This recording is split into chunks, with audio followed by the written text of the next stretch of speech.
All right. I think we are on chapter 6 now, right? We finished out 5 yesterday. And it is another full chapter without breaks.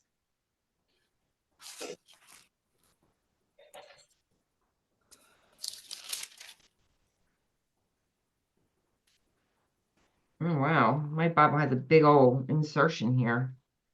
All right. Deuteronomy chapter 6. Does someone want to volunteer to read? And if you get tired of reading, just popcorn and someone else can pick up. I'll read I'll it. read it. No, go ahead, Kim. Love God and obey his commandments. The Lord your God told me to give you all these commandments, which you are to obey in the land you will soon be entering, where you will live. The purpose of these laws is to cause you, your sons, and your grandsons to reverence the Lord your God by obeying all of his instructions as long as you live. If you do, you will have long, prosperous years ahead of you. Therefore, O Israel, listen closely to each command and be careful to obey it, so that all will go well with you, and so that you will have many children. If you obey these commands, you will become a great nation in a glorious land, flowing with milk and honey, even as the God of your fathers promised you. Teach your children to obey God. O Israel, listen, Jehovah is our God, Jehovah alone. You must love him with all your heart, soul, and might. And you must think constantly about these commandments I am giving you today. You must teach them to your children and talk about them when you are at home or out for a walk, at bedtime, and the first thing in the morning. Tie them on your finger, wear them on your forehead, and write them on the doorpost of your house. When the Lord your God has brought you into the land he promised your ancestors, Abraham, Isaac, and Jacob, and when he has given you great cities full of good things, cities you didn't build, wells you didn't dig, and vineyards and olive trees you didn't plant, and when you have eaten until you can hold no more, then be aware lest you forget the Lord who brought you out of the land of Egypt, the land of slavery. When you are full, don't forget to be reverent to him and to serve him and to use his name alone to endorse your promises. Popcorn.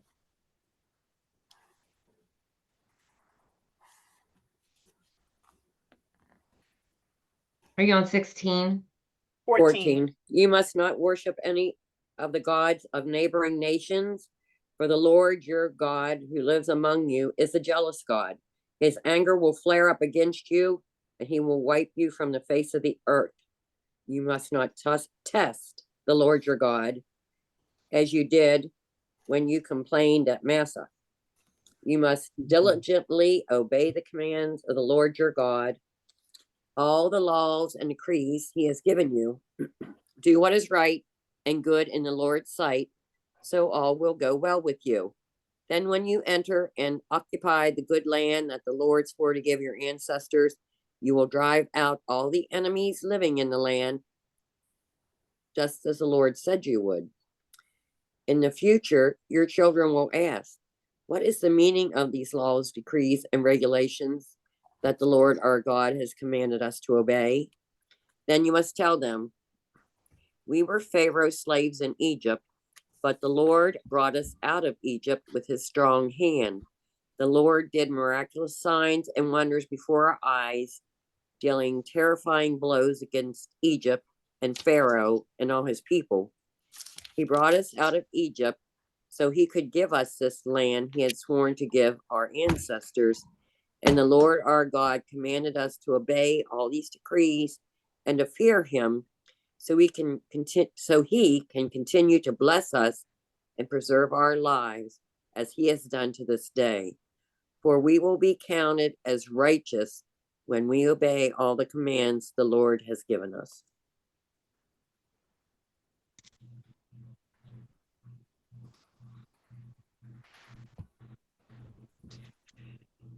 All right. Anything stand out? Of course, the Shema, the Jewish confession of faith, is verses 4 and 5. Well, and I think he's really, he's urging them, you know, you got to do this. You got to keep the story alive. Please, you know, tell your children, put it on your doorposts. So it's very important to God that they remember this. Yeah, and I was thinking about, we had the conversation about spiritual heritage, spiritual heritage, and right here, like, it is a perfect example. It's like, if you teach your children about the Lord, if everything you do is, I even think schooling at this point in my life, kids, when they go to school, their curriculum should be the Bible. They can learn everything they need right now, the Bible. But instead we put them in there for 8 hours to teach them all this other stuff that is not as important. And the importance of parents being the ones that teach your children, because, you know, you can bring them to church or you can put them in private school, but at the end of the day, it's still the responsibility of the parent, not the church and school. Well, looking at today, and even with my children and grandchildren, how often do we talk about the spiritual heritage?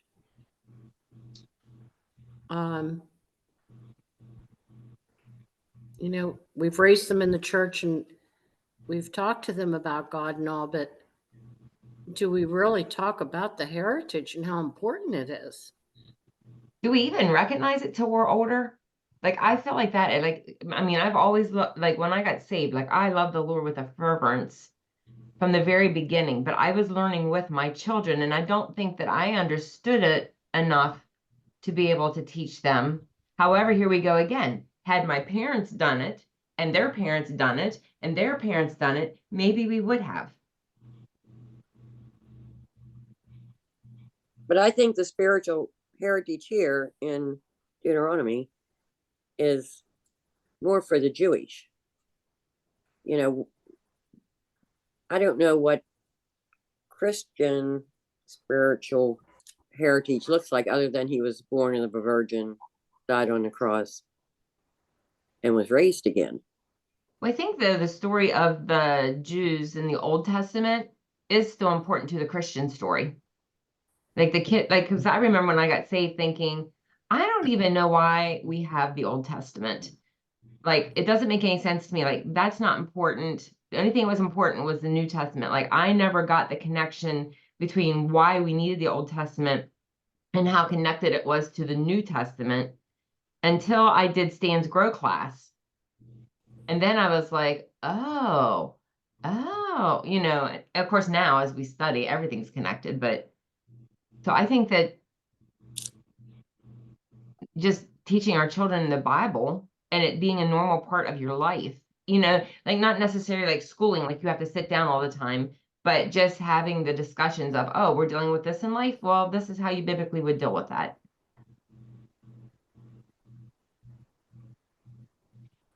Well, and even more so today with what's going on in Israel. And there are misconceptions out there. Who are we to support? Do we support the Jewish Israelite nation? You know, then they say, do we support Palestinians? There's a lack of understanding of what this is all about with Israel. Well, I still agree. don't understand it either. I still don't understand the like when I need to have a map like in front of me, and while we're studying, I can see like where this is taking place, and that would, because I don't understand, like in the beginning when we're studying and you're saying the Palestinians don't own Gaza anyway, like everybody thinks they do, like why? Like I would not know where to prove that. I don't Because know. just, I think even in Deuteronomy, we read where God said, this land belongs to you. He already gave it to Israel. And then because they were disobedient, they got spread out all over the world and lost that land because they were disobedient by the Babylonians and the Assyrians. That was during at Babylon. Yeah. So then they didn't have that land until, I mean, to me, it's like, wow, in my lifetime, 2,000 years later, God gives them back May 14th, 1948, that little tiny piece of land. And honestly, Kim, this is like the little dot on the map. It's not that much, but everybody wants it because that is the sacred land. And When so, did as what was we the believe event? Abraham is our father, the Muslims also believe that Abraham is their father. And all these holy spots that we believe are our holy spots, or the Jewish holy spots, the Muslims also believe they are their holy spots. What was the event in 1948 that God gave the back to the Israelites? They gave the land It was, back. it was the peace treaty. And Israel at that time pretty much handed over the keys to Gaza to the Palestinians with the intent that they would, build a government, etc. But then Hamas, the terrorists, stepped in and they've taken it over.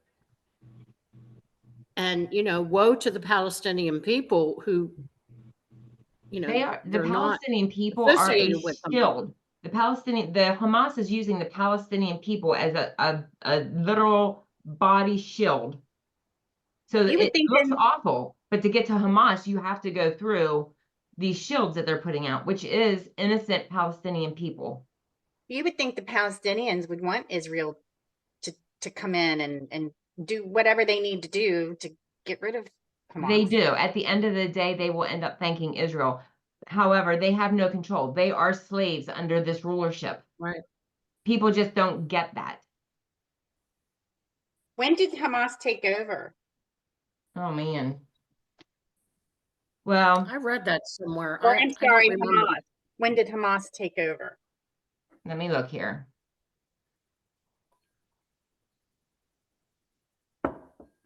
So who is it that's protesting that this land belongs to the Palestinians and Israel shouldn't be? Well, there's always been a controversy between the Palestinians, but they've lived peacefully together. Like when you go to Israel, there's Palestinians, there's Israel. It's Israel's land. They've always allowed the Palestinians to live there.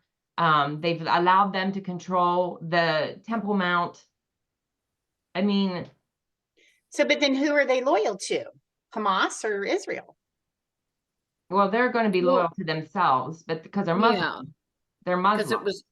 it was the PLO group at the time that was very powerful, and they wanted land for themselves.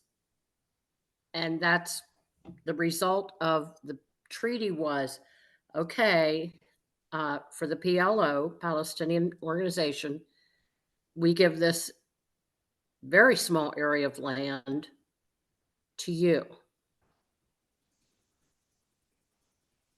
But you're Oh, right, Chrissy. They have coexisted until, Did Israel you will find end up out what saving the Hamas? Palestinians because Hamas will kill its own people. They don't care. They're terrorists. And that's what people don't understand when it's because they're using the Palestinian people's innocence in their if they think that Israel backs down and the Palestinian people will then be safe, they are gravely wrong because they will kill those Palestinian people. They don't care about the Palestinian people.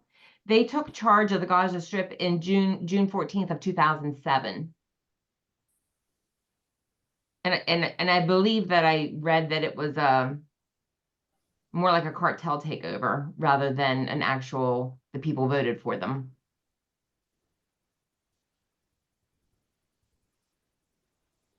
So it wasn't peaceful. No, it says the Battle of Gaza was a military conflict between Fatah and Hamas that took place in the Gaza Strip in June of 2007. The Fatah and Hamas conflict centered on the struggle for power after Fatah lost the 2006 Palestinian election. Nobody is going to elect a cartel. Although if you watch Narcos, you'll see how the cartel over there paid paid their president to let them do transport drugs and create drugs. What's the leader's name that lost the election in 2006? How do you spell that? FATAH. 2007. Oh, Oh, he lost. he lost the election 2006 Palestinian legislative election. So I guess they tried to fight against it, this election.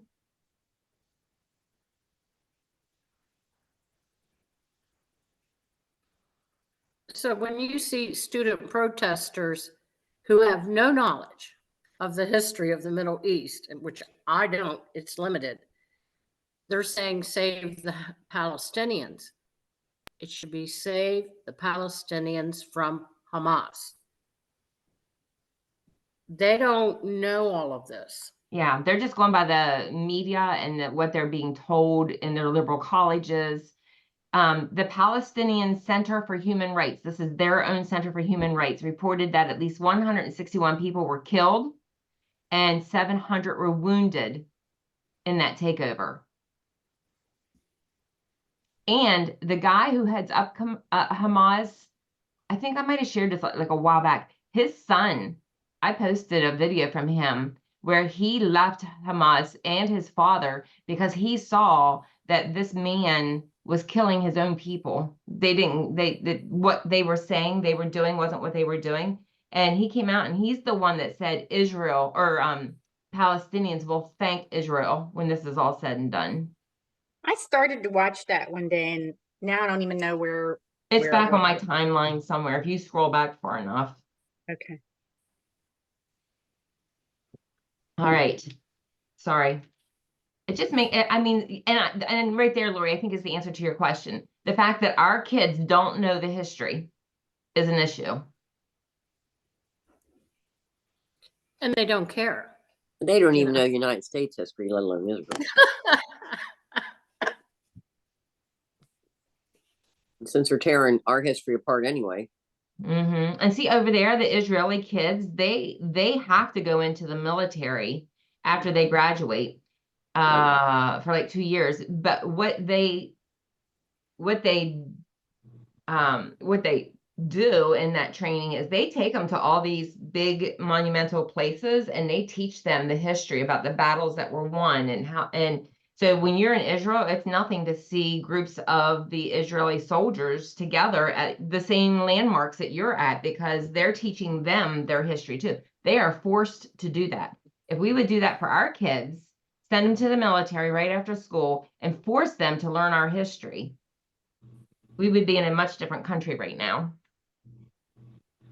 And there was a girl. Jewish. I'm sorry, go ahead. My brother-in-law is Jewish, and his grandsons have all. You're right. As soon They as have you pride in their graduate, country. you're going. They have pride in their country then. Yeah. All right. Well, back to the greatest commandment, chapter 6. Cindy, do you want to go first? Yes. 6:1-3, days prolonged. Moses' concern is that successive generations maintain the obedience to God's laws that ensure life and prosperity. 6:3, a land flowing with milk and honey. A description that included the richness of the land, which the Israelites were soon to possess. 6:4, Hear, O Israel. Deuteronomy 6:4-9, known as the Shema, Hebrew for hear, H-E-A-R, has become the Jewish confession of faith recited twice daily by the devout, along with 11:13-21 and Numbers 15:37-41. Wait, they're saying they say that 4-9 and then 11-21 also? 11:13-21 and Numbers 15:37-41. Chapter 11. Yes. Chapter 11. And 13, they're to recite that twice daily. 13 to 21. What a great thing to incorporate into your life. Can you repeat that, Cindy, where it is? Yes. Deuteronomy 6:4-9, known as Shema, parentheses, Hebrew for HEAR, has become the Jewish confession of faith, recited twice daily by the devout, along with Deuteronomy 11:13-21 and Numbers 15:37-41. And then let me go back there. Numbers 15, what? 37-41. So are they to recite all of that? What it sounds like. Okay, so 13 to, what was it again? 15, 37 to 41? For Numbers. Okay. And The Lord said to Deuteronomy, Moses, the Lord said to Moses, speak to the people of Israel and tell them to make tassels on the corners of their garments throughout their generations, and to put a cord of blue on the tassel of each corner.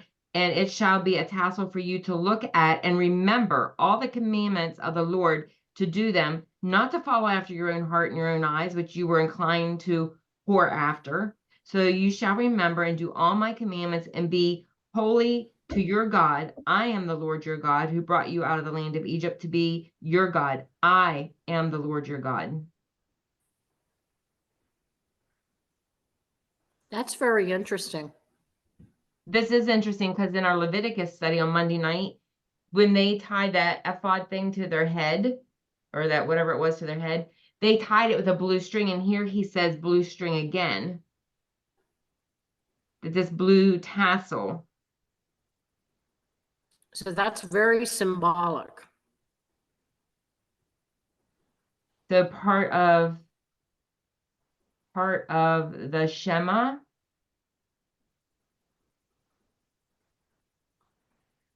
Prayed twice a day. I bet this is what they would pray. I'll bet this, like when we were in the airplane going over there, in the middle of the night, I woke up and there's a bunch of Jews standing in the airplane aisles, and they were in their garb and they were praying something, of course, in Hebrew, but I'll bet this is what it was. I bet. Mm-hmm. Did anybody Lord- look at Numbers 15:37-41? Yeah, that's one I just read. Oh, okay. What was the other one? Deuteronomy 11:13-21.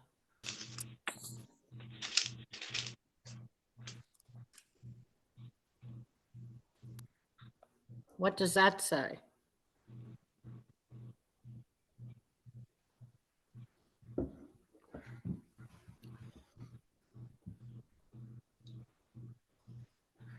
I'll read it. Says, so if you faithfully obey the commands I am giving you today, to love the Lord your God and to serve him with all your heart and with all your soul, then I will send rain on your land in its season, both autumn and spring rains, so that you may gather in your grain, new wine and oil. I will provide grass in the fields for your cattle, and you will eat and be satisfied. Be careful, or you will be enticed to turn away and worship other gods and bow down to them.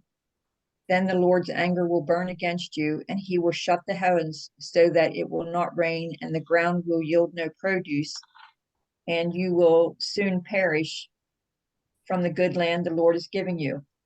Fix these words of mine in your hearts and minds, tie them as symbols on your hands, and bind them on your foreheads. Teach them to your children, talking about them when you sit at home, and when you talk, and when you walk along the road, when you lie down, and when you get up.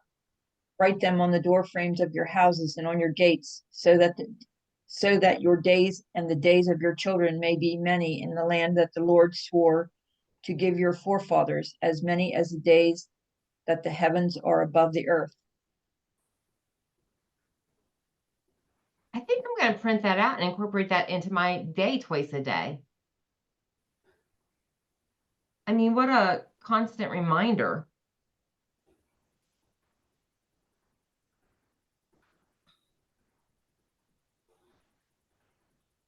Okay, continuing on, the Lord is one.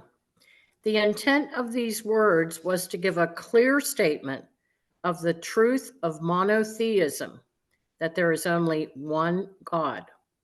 Hmm. Thus, it has also been translated, quotes, "The Lord is our God, the Lord alone." The word used for one in this passage does not mean singleness, but unity. The Oh. same word used in Genesis, where the husband and wife were said to be one flesh. Thus, while this verse was intended as a clear and concise statement of monotheism, it does not exclude the concept of the Trinity. I think this is really interesting because in our study last night, Lori, sorry you weren't there, but one of the things we were talking about there was unity and how important that was to the Lord. But I would have thought this was a number. Just shows how complicated language is. Okay, overview 6:5-9. First in the list of all that was essential for the Jews was unreserved, wholehearted commitment expressed in love to God. Since this relationship of love for God could not be represented in any mere material way as with idols, it had to be demonstrated in complete obedience to God's law in daily life. 6:6, these words in your heart. The people were to think about these commandments and meditate on them so that obedience would not be a matter of formal legalism, but a response based on understanding. The law written on the heart would be an essential characteristic of the new covenant to come. And it does give a reference, Jericho 31:33. 6:7, teach them diligently to your children. The commandments were to be the subject of conversation both inside and outside the home from the beginning of the day to its end. 6:8, frontlets between your eyes. The Israelites were to continually meditate on and be directed by the commandments that God had given them. Later in Jewish history, this phrase was mistakenly taken literally, and the people tied phylacteries, parentheses, boxes containing these verses, to their hands and foreheads with thongs of liver. So they made these to put on their hands and forehead to remember. But that said, that was mistakenly taken literally. What verse are we in? 6:8. So he meant in your brain, and they took it literally to mean put it on the head. Yeah, in your heart, but they were tied, like your phalanges are your fingers.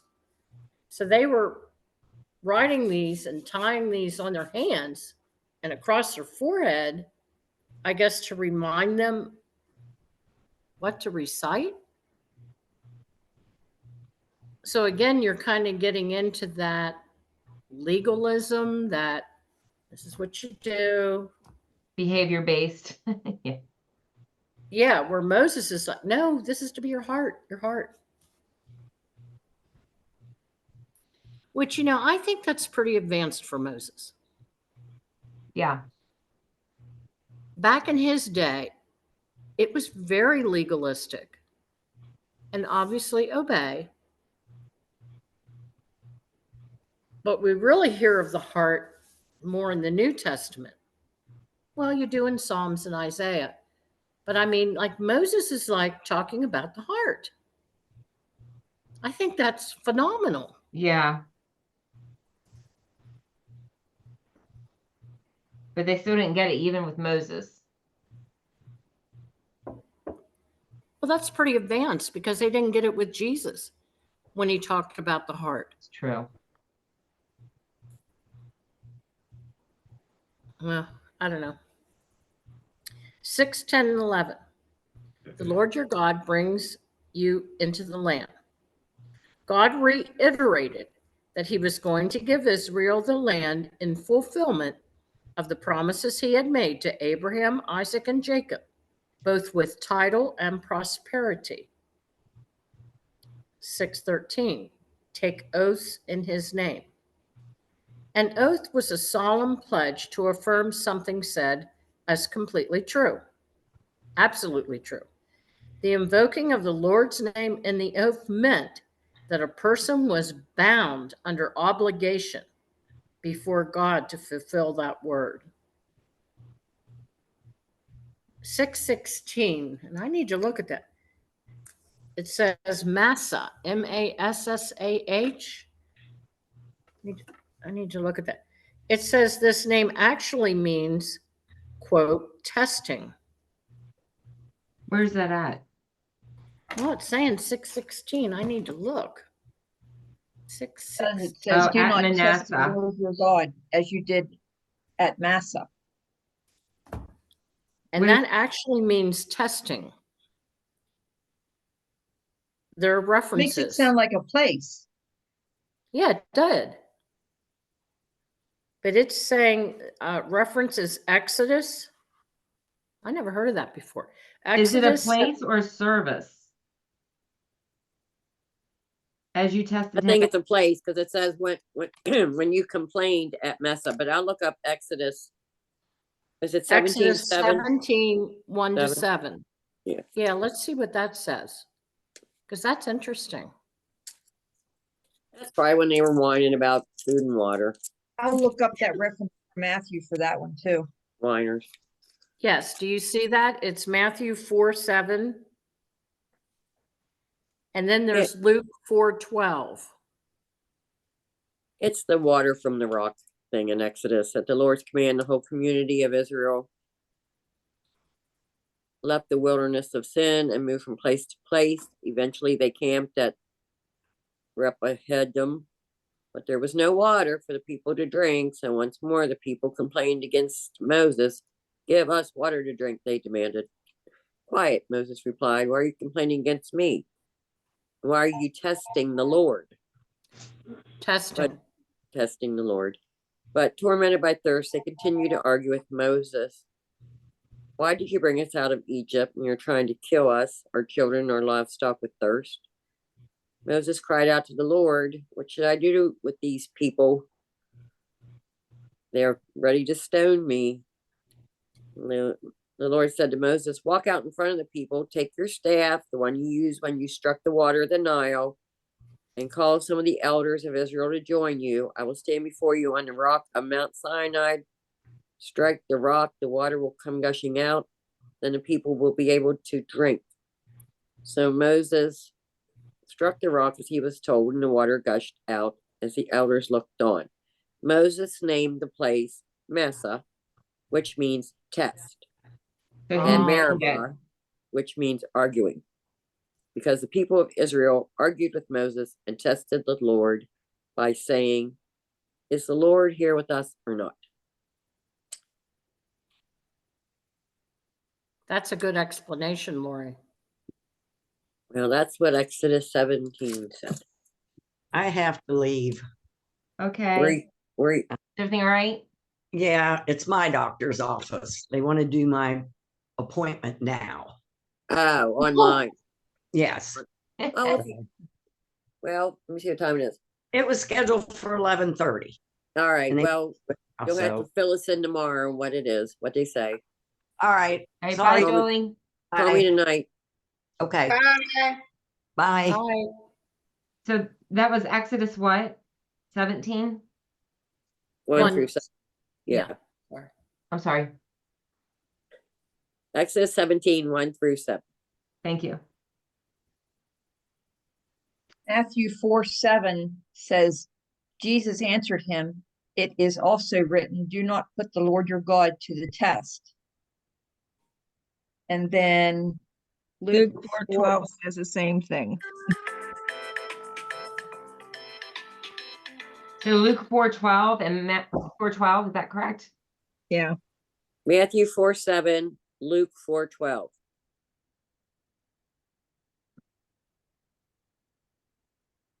Okay. Okay, 620.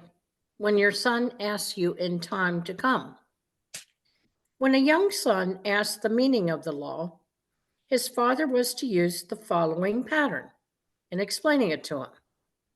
First, the Israelites were in bondage in Egypt. Second, God miraculously delivered the Israelites and judged the Egyptians. Third, this work was in accord with his promise to the patriarchs. Fourth, God gave his law to Israel that his people might obey it. 625, righteousness for us. A true and personal relationship with God that would be manifest in the lives of the people of God. There was no place for legalism or concern about the external, since the compelling motive for this righteousness was to be love for God, referencing verse 5. Oh, that's so there was no concern for what? There was no place for legalism, no concern about the external, For legalism? and no No. concern about the external, since the compelling motive for this righteousness was to be love for God. And that's in verse 5.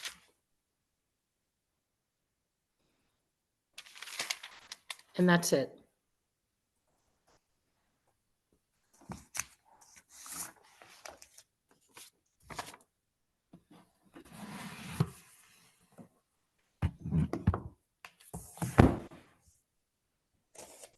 Okay, I think I can get through Tony.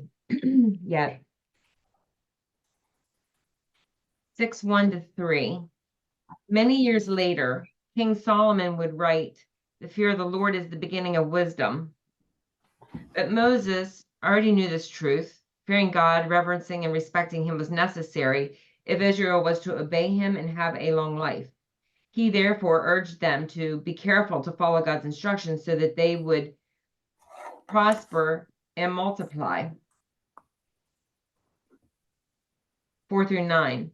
These verses are known in Judaism as the Shema, which is the Hebrew word that begins 6:4.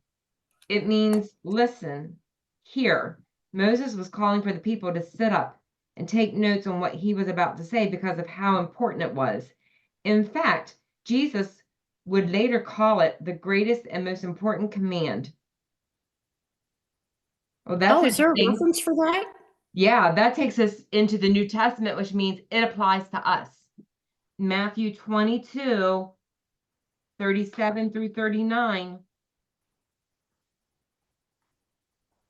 What verse is that in reference to? Okay, let me reread it. These verses are known in Judaism as the Shema, which is the Hebrew word that begins in chapter 6, verse 4. It means listen or hear. Moses was calling the people to sit up and take notes on what he was about to say because of how important it was.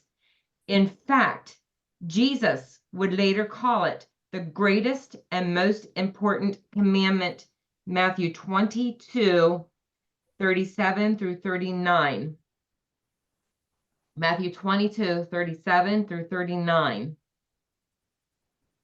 Moses said, "Listen, Israel, the Lord our God and the Lord is one," meaning unity.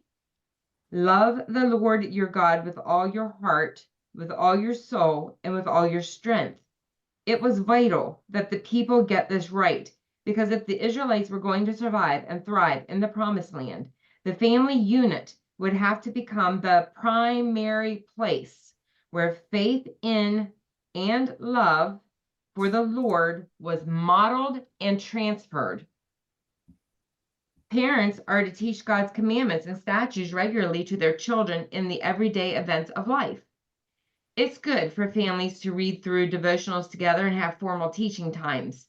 But such things need to be combined with the powerful witness of a godly lifestyle that incorporates God's word in each day's routine. Notice how regularly Israel was told to speak of the things of God. When you sit in your house, and when you walk along the road, and when you lie down, and when you get up.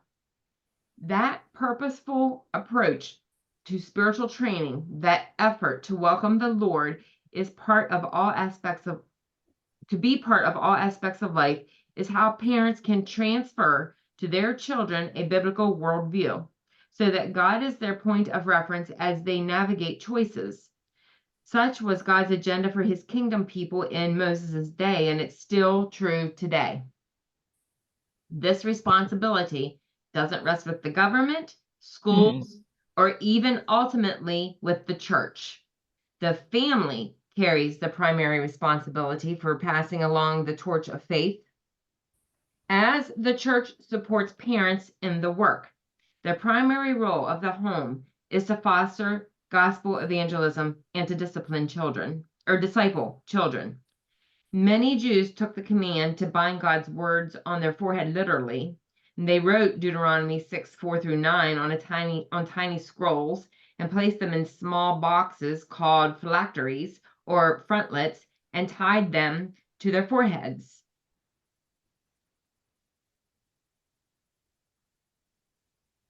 This was the practice that Jesus would have in view when he condemned scribes and Pharisees, who enlarged their phylacteries in order to draw attention to themselves in Matthew 23, verse 5.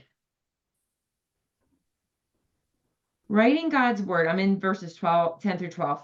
Writing God's word on their minds and loving him with their entire being would be essential for the Israelites who were about to enter into a land of instant prosperity.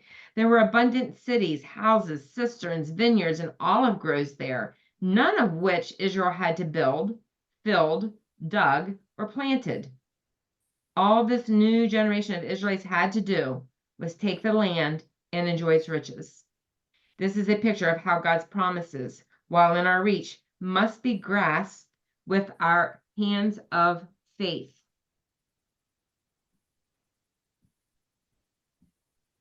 This is a picture of how God's promises, while in our reach, like we have a responsibility. It's there, but we have a responsibility. But Moses had spent 40 years in the wilderness with these people's parents, and he knew the sinful human tendency to forget God's past deliverance and provision when times were good. 13-19. Moses warned what would happen if Israel ceased to fear the Lord and turned instead to follow other gods. In his anger, the Lord would obliterate them. This taking over of Canaan then was no game. Israel was to represent the one and true living God to the surrounding nations, and his glory was at stake. So Moses warned them, do not test the Lord your God as you tested him at Massah. Massah means testing. That is the place where Israel had complained against Moses and the Lord because they had no water.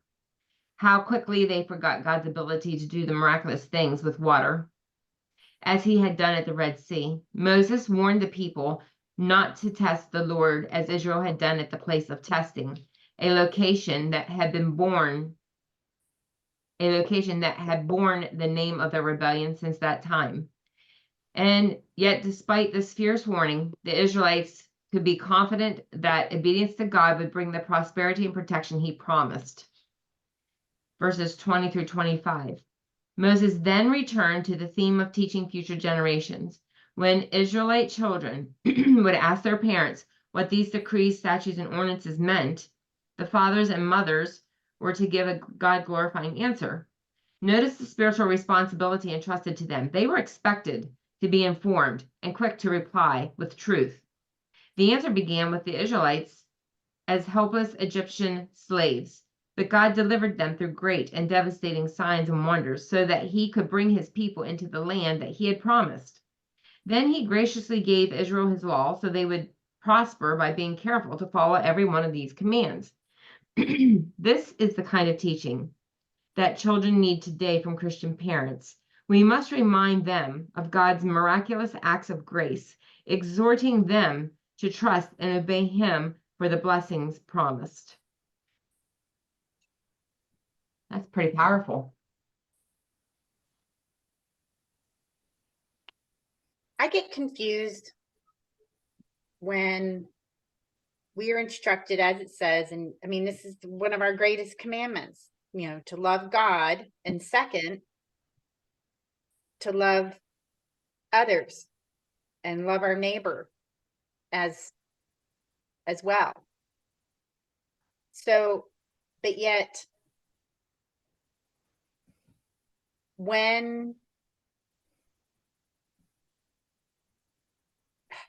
you can't be a doormat.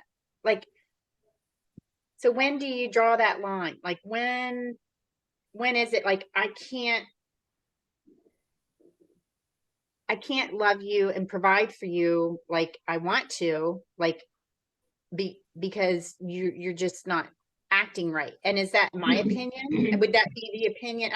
It's so subjective when to every individual, it could be a different line to cross. It could be this line or this line or this line. Like, if you've gone too far, but where is that? And it depends. Everybody's different. Well, And I think that that's also something you grow into, because like the Lord says, if you don't work, you don't eat. You're an adult, get a job, work. If you refuse to work, then you deal with the consequences of it. I think that's different than seeing someone who, whatever, got sick or couldn't control those circumstances. And so then you're helping them. Even God disciplines us. what about when they're trying to get back on their feet though? Like, so they've been punished. They've gone through that situation. My And brother had a good thing on that one, because that was a confusing thing for me and my brother, who I love dearly and drives me crazy. But this was the best advice. He said, if you were to let someone move into your home, then you say, the boundaries for you living here are you must follow these rules and you must agree to whatever. So you're going to put this much money in the bank. You're going to cook supper. You're not going to be coming in at whatever time at night. You want your own rules, get your own house. But if you're helping them and you set these boundaries and this is what they agree to, and then they choose not to do those boundaries, they break the covenant. I know, but then it's like, then they don't leave. Well, then if that's the case, they don't let them move in. But if you say you're going to put back this much money, you're going to have a job, blah, blah, blah. And if you don't, then you must leave. I mean, you got to determine whether you want to take on the pain. Right. Yeah, because you don't know when you're entering into the agreement whether they're going to truly abide by that, and even they can sign the paper. I don't care. Like, they're going to do what they want, what they're going to do, or they could fall back into their old ways, when they had good intentions in the beginning, and then you'd be done. Like, how many times do you go through that before you say, I'm not going to do this again? Yeah. And then you kick them into the street because they don't have anywhere to go. But they're choosing that, not you. If they agree that they're going to do these things and then they choose not to do them, they choose the consequences because they know that's what the agreement was coming in. If you don't pay your bills, you're going to lose your house, Kim. Yeah. Right? I mean, that's a natural consequence of you not paying your bills. The hard part about that, I think, is when you're dealing with family. I mean, it seems like it's easier to kick somebody out who's not family. Okay, you're on your own. But I think when you're involved with family, whether it's a sister, brother, child, whatever, that gets to be more complicated. And then that whole tough love thing gets harder because you don't want to hurt them. You do want to help them. But as hard as it is, you're not in the long run. Been there with Brett and done that with him. And in the long run, it hurts. It's hard. And I know when we went through that with Brett, of course, Frank tended to be a little more on the tough side, whether it be that because Brett wasn't his actual child or whether he was just tougher, period. It didn't bother him like it bothered me. But you don't want to see them go through anything like that.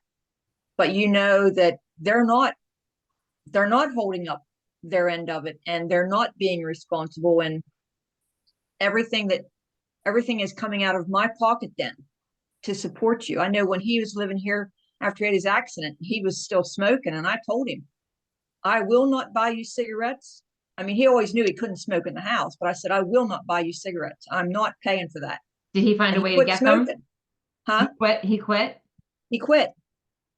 And then when he went back to his own place, then he would say, man, I'm glad I did that. I can breathe better. I can taste better, blah, blah. But when he went back to his own place then, and of course, he was dealing with the whole thing now. He'll tell you, he was dealing with the whole thing now where he hated being alone.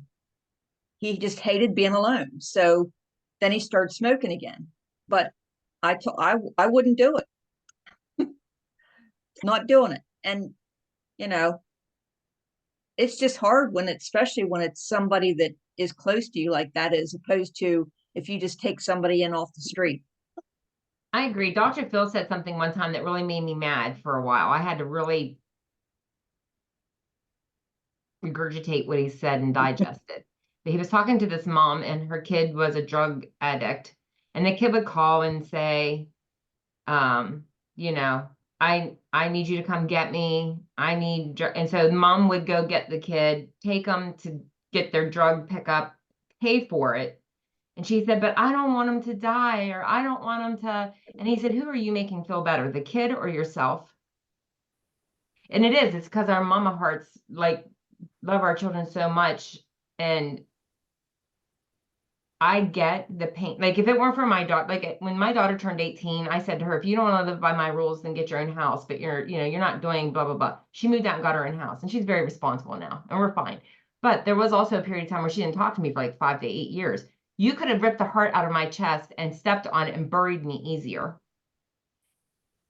But at the end of the day, she's a better person. She needed that because she had to become a grown-up and be responsible for herself.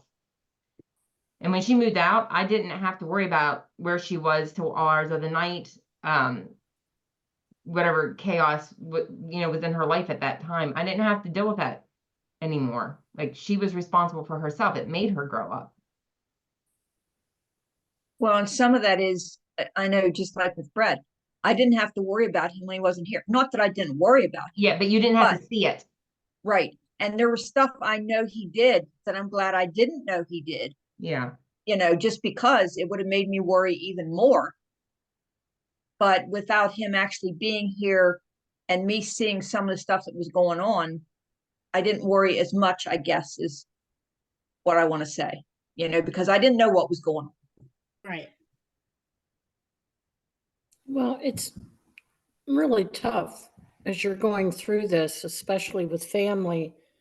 And I've had a difficult situation with family for 4 years now. And it's funny how with your family, think of it as a play.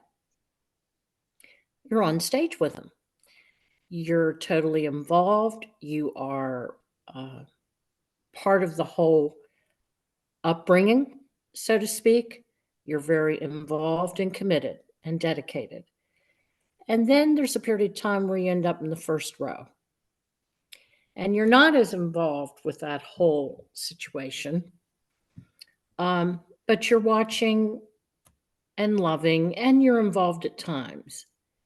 And then all of a sudden, you're in the back of the auditorium, and things have changed dramatically, and it's very hard. Tough love is involved, just a roller coaster of things going on. And then you're up on the balcony, and you love, as Chrissy told me, you love, but you have to stay afar. Mhm. And after a period of 4 years, and I'm sure you've been through this a lot longer, Kim,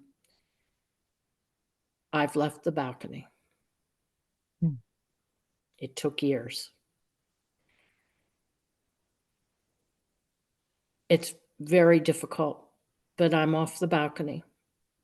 I'm not in the playhouse anymore. Very hard. So my heart breaks for you. When you share things, I get it. I get it completely.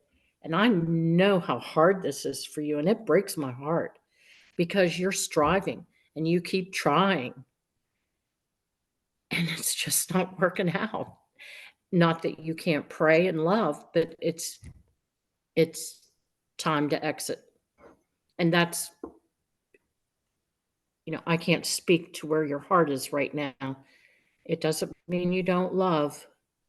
It's time to exit. It comes to a point where, you have like, here are you, the mother or grandmother, whatever, and you have the child. But now you're both adults. And it's like, when do you leave the balcony? And I cried and cried when I left it, but I had to. That was really good advice, Cindy. Yep. That's a good And analogy. Mhm. even still, I worry. Mm-hmm. I stay afar, mind Yeah. my own business. Unless you ask for my advice, I'm going to give it to you. Which they you won't. ask. But It is my hard. heart bleeds for you, Kim. It just bleeds because I've been there. Mine too. And I think it's harder, like when you're in the situation. I mean, Kim, I remember sitting in your car and sobbing to you about Blake. I was so grateful for your friendship during that time. Like, I get the pain. Yep. Very painful. But for your own mental well-being, for your own emotional health, for Tanner and John's protection and safety, like, as parents, we're required to give them a bed, a roof, clothes on their back, and food. And then they become adults and they are their own responsibility. And I think if you would see, like, I think as a mom, like if I would see huge strides, counseling, making repairs to relationships that were destroyed, making amends, apologizing for things that were done to you. You know what I mean? Where if you saw this huge turnaround where it wasn't manipulation, but it was actual Holy Spirit repentance of behavior, then maybe, but like I would not jump in to save the day right away until you saw like authentic repentance and changes. That would be my opinion with whatever it's worth. I don't know if this is helping you, but we just love you, Thank you. I love you, ladies. I appreciate all of you so much. Thank you. Anyway, well, this will conclude the reading of God's word for today, and we'll pick back up tomorrow, chapter 6 with Worsby.